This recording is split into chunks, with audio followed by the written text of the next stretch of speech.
Hello students, अब हमारा topic है जीएसटी क्वेश्चन नंबर। बेटा आप बहुत दिन से रिक्वेस्ट कर रहे थे लेकिन मेरे को टाइम नहीं मिल पाता है।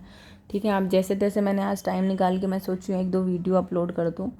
तो देखो ध्यान से कॉन्सेप्ट को समझना। अगर आपको ये कॉन्सेप्ट समझ में आ गया ना तो ये सारे क्वेश्चन कुछ भी नहीं है। वो कह रहा है purchase goods from Ravichandran of Madurai, list price है 2 लाख एट 25% ट्रेड डिस्काउंट है। तो 2 लाख का 25% करेंगे तो 50,000 आ जाएगा। इसका मतलब हमने एक्चुअल में कितने का परचेज किया है, 1,50,000 का। वो कह रहा है उसने ना हमें 4% कैश डिस्काउंट दिया। अब जब भी आप कैश डिस्काउंट की बात करो ना तो हमेशा जो मैंने ख़रीदा था ना 1,50,000 उस पर मिलता है कैश डिस्काउंट।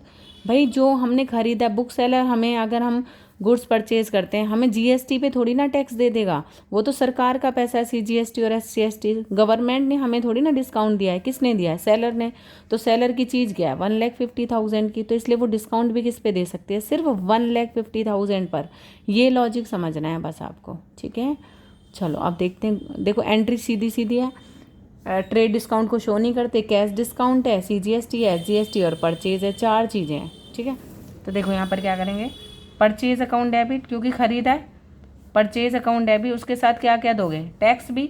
तो input CGST account debit, input SGST account debit to, पैसा दे दिया, चेक से दिया इसलिए बैंक, लेकिन क्या भी मिला है, डिस्काउंट रिसीव भी किया है। इसका मतलब इनकम हुई आपके लिए, प्रॉफिट हुआ, इसलिए क्रेडिट हो जाएगा। ठीक है, अब तुम्हें अमाउंट, जो भी लॉजिक है ना, अमाउंट कैलकुलेशन करने का है।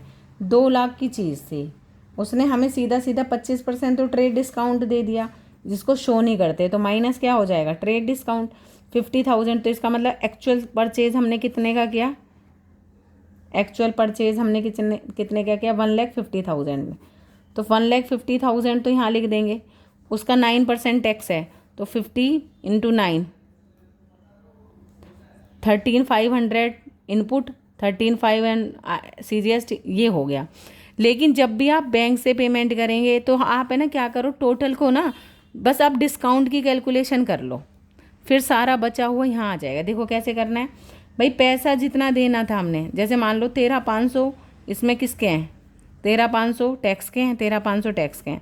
इसका मतलब हमें टोटल पेमेंट करनी थी 3 और 3 6 7, 5 6 7 8, 1,87,000 की हमें करनी थी पेमेंट। लेकिन उसने हमें क्या कहा कि मैं आपको डिस्काउंट दे दूँ, तो डिस्काउंट सिर्फ इस अमाउंट पे होगा जो बुक सेलर का पैसा है। बुक सेलर का कौन सा है, 1,50,000, उसने हमें कितने % डिस्काउंट दे दिया, 4%। बस ये याद रखना है कि जो डिस्काउंट होगा वो जो हमने परचेज या सेल किया उस पर देते हैं हम, ना कि टैक्स वाली अमाउंट पे। तो कितना आ जाएगा, 15 4 जा 6,000 आ जाएगा।